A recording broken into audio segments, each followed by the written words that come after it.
they're going to land in WebPay on their self-service portal. Generally, this is where you guys will have your employees landing when they log in, okay?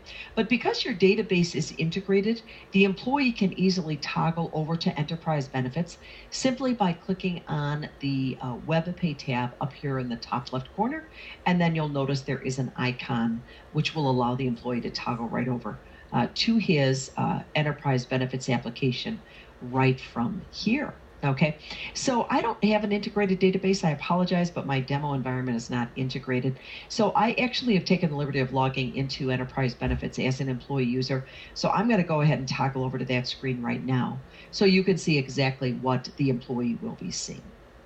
All right, so this is the employee homepage or employee dashboard. Okay, call it what you will. You'll notice that up here at the top of the page, the employee has got some menu tabs, right? Some main menu tabs. Let's go ahead and start there. Also, I did want to point out, you'll note that this employee is in an enrollment period right now, right? That's because this window here has expanded to include this enrollment information. Otherwise, if the employee wasn't in an enrollment window, this window that we see here at the top section of the page would not be expanded like it is.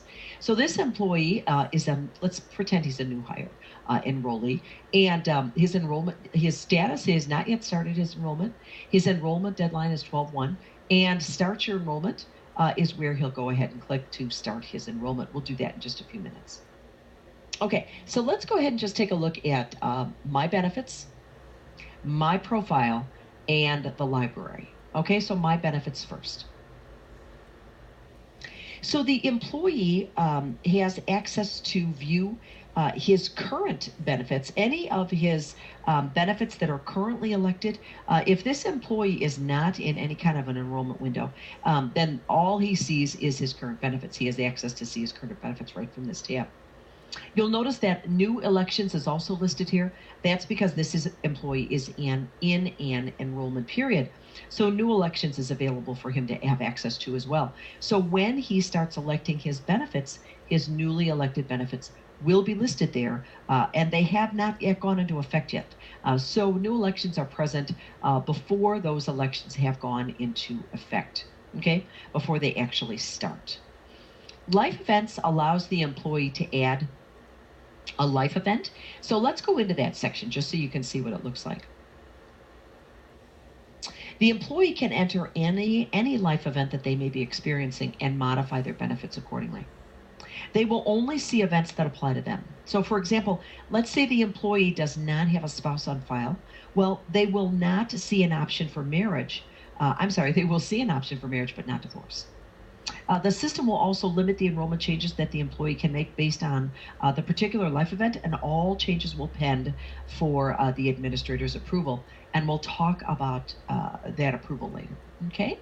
Notice that if the employee had any life events in history, he would have the ability of viewing the history of his life events here. Moving on down under My Benefits is next is Benefit Calculator. So the Benefit Calculator, come on. There it is. Moving a little slow today. No. Yes, that's what Benefit Calculator looks like. The Benefit Calculator allows the employee to see how much their costs might be before going through their actual enrollment window. So they could go through and choose all of their benefits on this calculator, get an idea of what it's going to cost them, right? And then they can decide, well, maybe I don't want that. You know, when I'm going through my actual enrollment, based on what I saw from the Benefit Calculator, maybe I don't want that, right? All right, going back to the home. Whenever the employee clicks on his home icon, that brings him back to his home dashboard. Okay, now let's go into My Profile. We have to actually click into the tab to see the links that are available to us, or the screens that are available to us here within My Profile.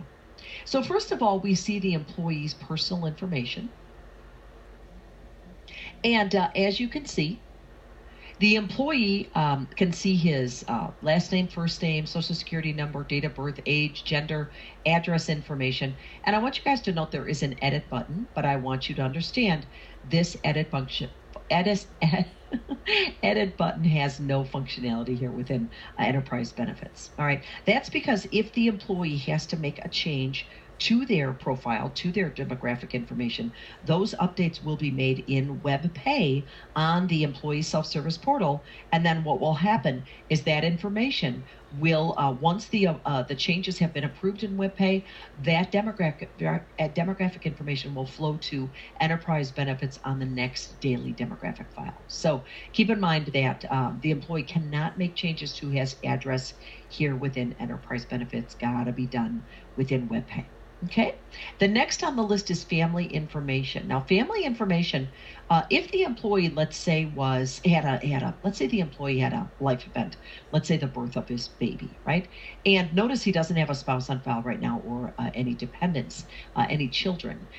Well, this is where he would add that dependent information if he was currently experiencing a life event.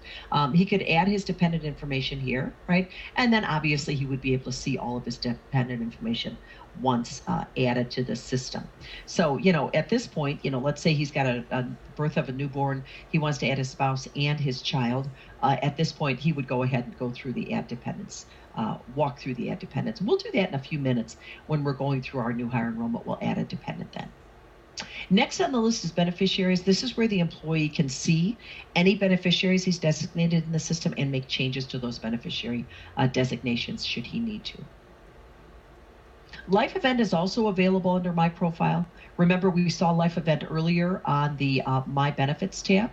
And so life event is where the employee could obviously add a life event specific to his situation. And then clicking back into My Profile, employee file is where the employee has the ability to add documents into the system. For example, let's say he's got that birth certificate that we need to have in the system for that life event. This is where he would add that birth certificate. So by clicking this View and Upload Documents link, this would allow the ability to to upload the documents here. Once they are uploaded, then the employee would be able to see the documents that he has uploaded from here as well. Hold on, guys. We got a quick question that popped up. Let me see if I can answer it. It does not, Mary Kay. That's a good question. If they add a dependent or spouse here, does it flow over into WebPay? It does not. What will flow into WebPay is obviously the deductions and the earnings based on what type of dependents the employee has added, whether he's going to have family coverage. Obviously, the premium that he'll be charged for family coverage will be a deduction, and that's what will move back to WebPay is the deduction file after the dependents are approved. But remember, the dependent information that is in Enterprise Benefits stays in Enterprise Benefits. It does not flow back to WebPay. The same is true for WebPay. The employee can add dependents in WebPay, but that dependent information is not going to flow into Web Benefits. The employee has to actually come in and choose or enter their dependent information, the people that are going to be covered under their plan in the system here. All right, guys, let's move over to library. Yes, we'll get into that later, Gail, as we get more into what an administrator can do. The question is, can an admin go into the employee web benefit and help them add or change any information? The answer is yes to that, and we'll talk about that in a little bit.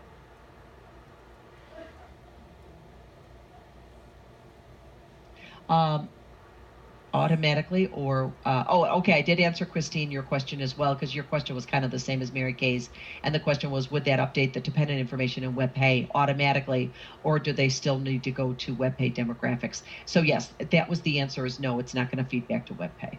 Okay. All right, guys, so let's go ahead and look at the library here. The library is where your employees will be able to view any content that you as the admin would like them to have access to, such as maybe a summary plan document or forms maybe you need them to have access to. So the library, you decide what you want your employees to have access to within their library. All right, so we're going to get back to our home page. We're going to click right here on our home shortcut, take us back to our home page. Now let's take a look at the enrollment window. But before we do that, I just kind of want to scroll down here, guys.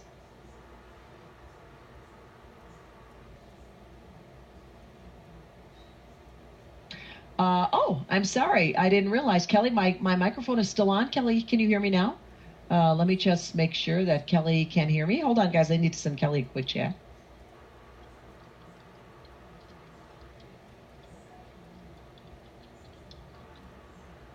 Everyone, just a second. I'm going to send her a quick chat to see if she can hear me. She was having some audio issues, couldn't hear me when I switched over to the library. Okay. Hold on, guys. She may have to leave the session and come back in. Anybody else having any audio issues? Yes. Let's tell her yes. Hang up and call back. Okay. Excellent. No one else is having audio issues. Thank you so much for that. I'm guessing that it's probably on Kelly's end. Okay. Okay. We'll go ahead and have her rejoin. But while she's doing that, let's talk a little bit about this main window on the employee dashboard. So everything that the employee had access to from the menu tabs up here at the top of the page, the employee actually has access to those very same windows right here from his main dashboard. So you'll notice that the employee's profile information, dependent information, life event, can add life events from here. My benefits. Notice how the employee is actually enrolled in some benefits, even though his enrollment has not yet started, right? Well, that's because these are guaranteed benefits. The employer that this employee works for provides these benefits automatically, basic employee life and short-term disability. So the employee doesn't have to worry about electing these two benefits. When he goes through his enrollment, they're already elected for him. So they're already listed here. And you'll notice how the employee does have access to his benefit calculator as well right from here. All right, so we can actually get it all from his main screen on his dashboard without having to go through these menu tabs at the top. Okay? All right, so let's go ahead and let's start the enrollment. Now remember, the employee is only going to see that start your enrollment if he is in some sort of a new hire or open enrollment. Okay? All right, so the first thing in starting the enrollment is the first step is the employee is going to review his or her own demographic information. You'll notice that most of the fields, once again, as I said before, are not editable here, right? Can't edit them. If the employee needs to edit this information, obviously, he's not going to be able to edit his social security number or his birth date. Those fields are not available to the employee to edit. But things like address and phone, the employee could edit. However, not here in WebPay on the self-service portal. That's where the employee would do it. There is a field, however, the employee can add if he wants to. Notice how we don't have a work email address for the employee here in the system. Now, if you do have a work email address in WebPay for the employee, that work email address will flow over here to Web Benefits and populate this field. But we don't have one in the system for him, so he could, if he wants to, add a home email address if he wishes, and then any he can get his confirmation statement sent to that email address. So I'm going to fill something in for him.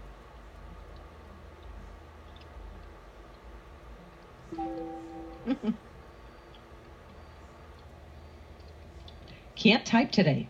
I'm going to agree that my personal information is correct, and I'm going to go ahead and move on, hit continue. So basically what the employee is going to do, guys, this system is really easy for your employees to use.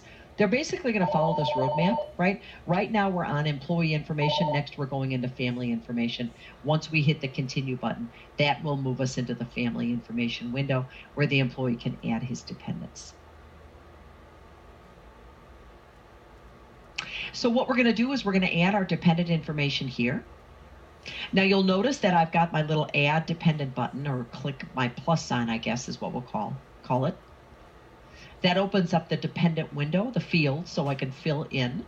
So we'll go ahead and fill in first name. Let's go ahead and add a spouse today and a child. How about that? Let's go with 702 1984. Okay. I think I have to have slashes, though. I think it's going to tell me it's not correct. I'm pretty sure that I have to make sure I have to add slashes. In WebPay, we don't have to add slashes, but in WebBen, we do. Okay. Okay. I'm going to go ahead and fill in a social security number. Now, I want you guys to notice any field that has a blue asterisk next to it, that is a field that is required. Okay, notice the social security number is required for the employee to add a dependent. Cannot add a dependent without it unless the employee is under the age of 1. If the if the dependent is under the age of 1, the employee could add that dependent without a social security number. That's the only time. So if for some reason, we'll call our new hire Tommy. Let's say Tommy doesn't have Aubrey's social security number, right? Well, he's not going to be able to add Aubrey, but the administrator could. So keep in mind that while the employee cannot add a dependent without a social security number, the admin can, or HR manager. Okay, so I forgot it, so I'll go ahead and get it into the system. And I'm going to go down and fill out relationship. Notice that I've got this drop-down selection. These types of things are going to be specific to your company's setup, guys. And then we're going to go down and finish filling it out. Now, if the dependent address information is different than the employee address information, we could make a change to the dependent address information. We're going to hit save and add another. Now, the system is not going anywhere, right? It stopped me. That's because I forgot to fill out a required field. So remember, unless all these required fields are filled out, it's not going to allow us to add the dependent. Now we can add save and add another. Now, this pop-up message that we get, once again, this will be specific to your company, whether you want to see them or you don't want to see them. Obviously, you'll be learning about this more with your setup, with your individual setup, right? All right, so we're going to go ahead and click OK. May have to have some documentation for adding this dependent. On to the next dependent demographic information. So let's fill out another one. How about that? Let's go with Buster, new hire. Okay, so date of birth for Buster. Right now it's let's go ahead and fill in his date of birth. Take a look at the social security number field, guys. Though after I put in a date of birth, let's make Buster.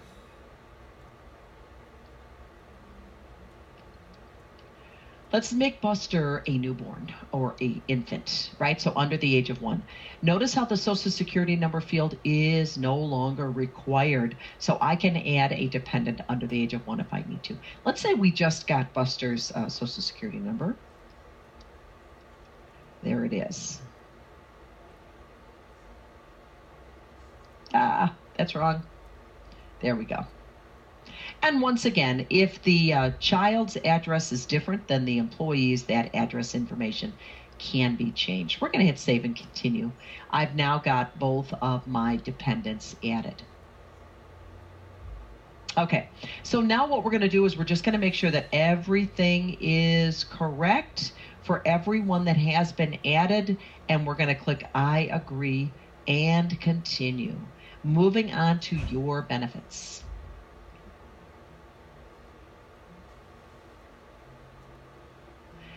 And that question, I wish I could have you guys see these questions that are coming through. Alex, I just answered that question, but you may not have heard it. No, Alex, if the employee has added dependent information in WebPay, that does not carry over into Web Benefits. The employee has to add their dependent information into Web Benefits. A lot of times what gets added into WebPay may not be actual dependent information. It might be more emergency contact information, not so much the people that they're going to cover under the plan, but more emergency contact information. So that's why the dependent information doesn't flow from WebPay into Web Benefits, okay? And then obviously it does not flow from Web Benefits back into WebPay, all right?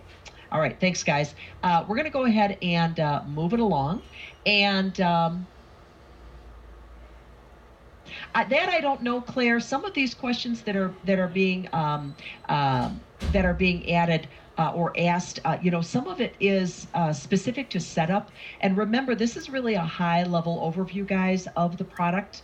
And from an employee perspective and from an admin perspective, you're going to get much, much more individualized training later from your Web Benefits implementation consultant on your actual database. So today is really a high-level overview of the product. Please, a lot of the questions that you're asking, save those questions for your Web Benefits implementation consultant. Okay? All right. All right, gang. So let's go ahead and let's get this employee enrolled in his benefits. All right. So first of all, medical. He can waive it from here or he can view his plan options. Now, who's going to be covered under this plan? This is going to determine what tier I'm going to need for coverage. So let's say that Aubrey and Buster are all going to be covered under medical. Obviously, we're going to click continue.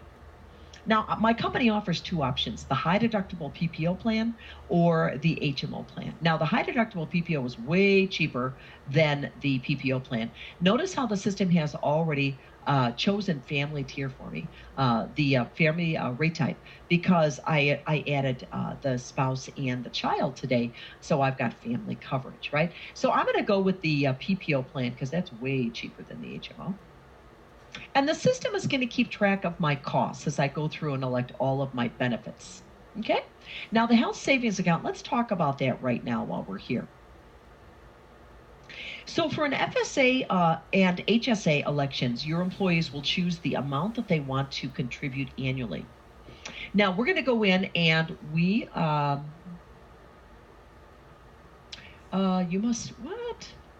I've not seen this one again. It's saying no more attendees allowed, but we have this opened to 52, so I'm not quite sure why we got that message. I only have 34 in the session, and we have 52 registered, so I'm not quite sure why we got that information. I got a message telling me that the session is closed. Okay, so let's go ahead and talk about the health savings account. So let's say because the employee is in that high deductible PPO, he definitely wants to put some money into the HSA account, right? So I'm going to click View Plan Options. And I'm going to select the HSA.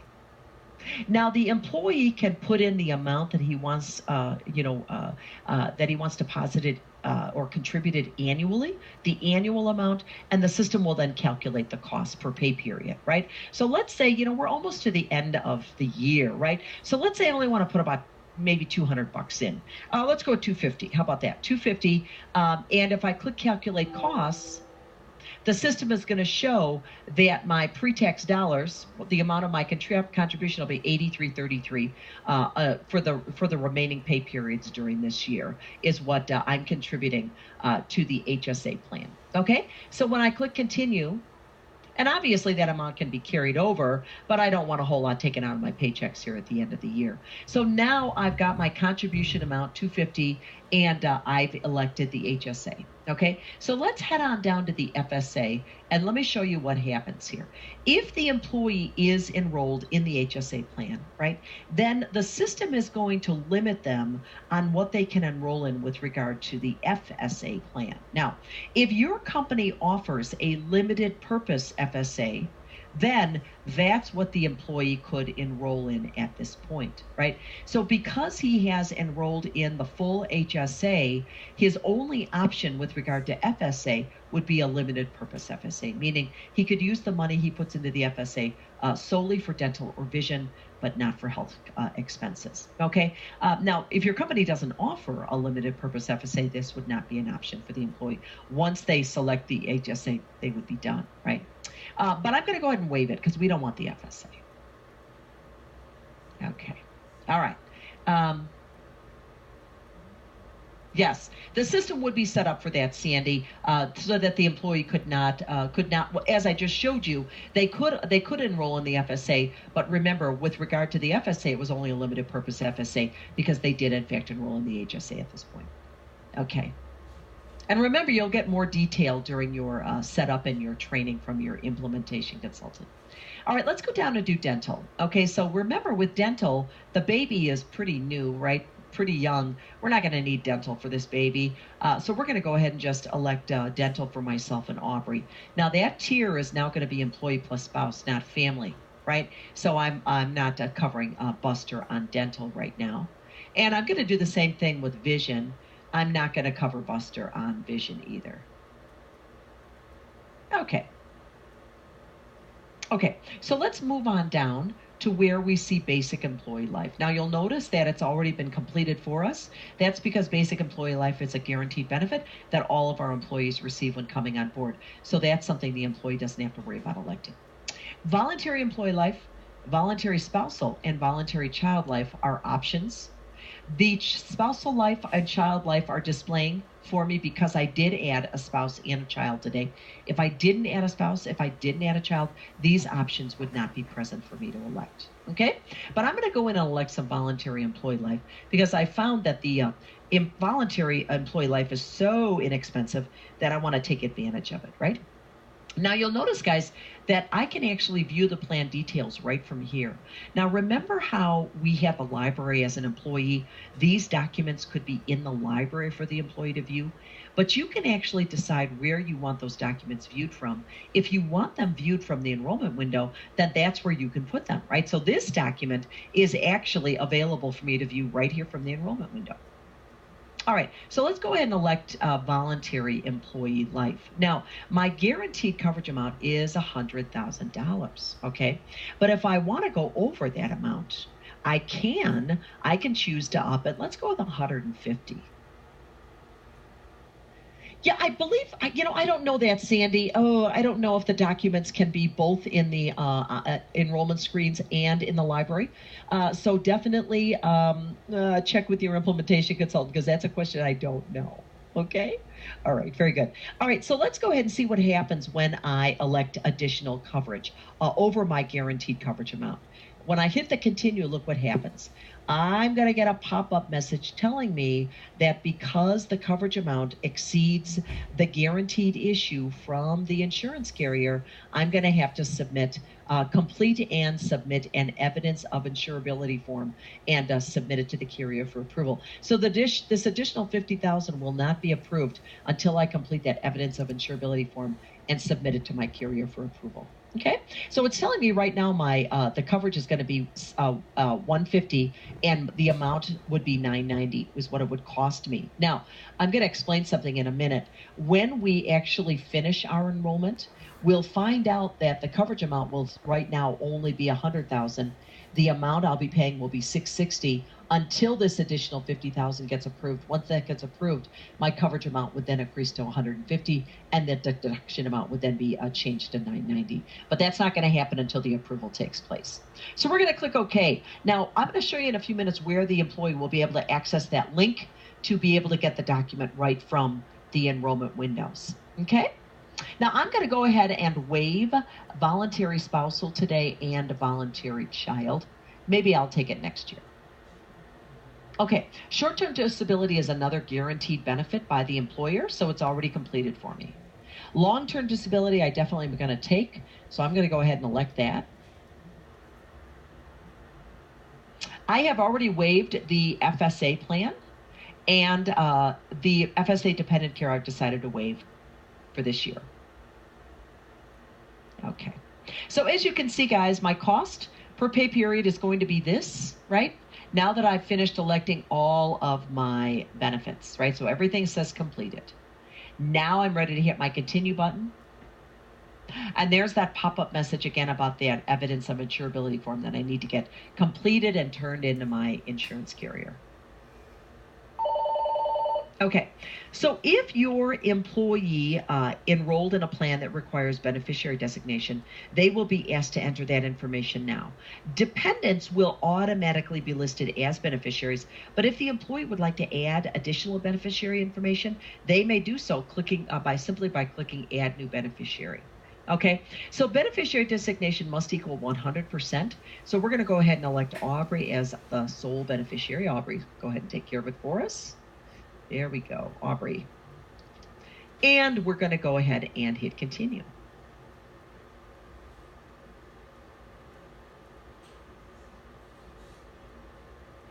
So finally, we are ready to review all of our benefit selections, right? Now notice that it says your cost right now is 0. That's because all of our elections are currently pending approval, right? So this amount is not what we're going to be paying until it gets approved by the HR manager or the HR administrator, right? So some messages we see you are covering an unverified dependent. This election will pend until HR approval. This is one of the alerts you're going to receive on your admin dashboard, letting you know that you've got some unverified dependents that require approval. Also, here's another alert you're going to receive. This benefit election is pending until approved by the HR department. Once again, another pending alert that you're going to receive to let you know, obviously, this is going to require your approval. These are not going to take effect until the HR admin or the HR manager gets these approved, right? Now let's go down here, guys, and look at that voluntary employee life. Notice that the benefit, the cost now is back to $660. The coverage amount is $100,000, right? Because the pending coverage amount is $150,000, and we may download the form right from here. So we can actually access the form right here from this window, right? So that's an easy way to get the form. All right, so down at the bottom, I have to agree that I am finished with my enrollment and continue. And there, once again, is the pop-up window with the link to the evidence of insurability document.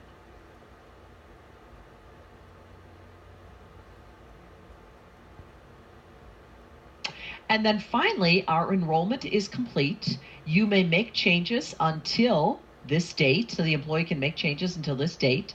Your confirmation statement is ready. So the employee can view his statement from here.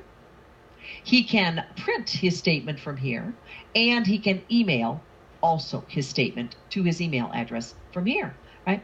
So remember, this email option is not going to be available to the employee unless he does, in fact, have an email address in Enterprise Benefits, whether it's a work email or a home personal email, okay? Remember, this employee has a home personal email because he added it earlier today. But let's say you've got two employees sitting side by side, and one guy says, hey, I don't have this email option like John does.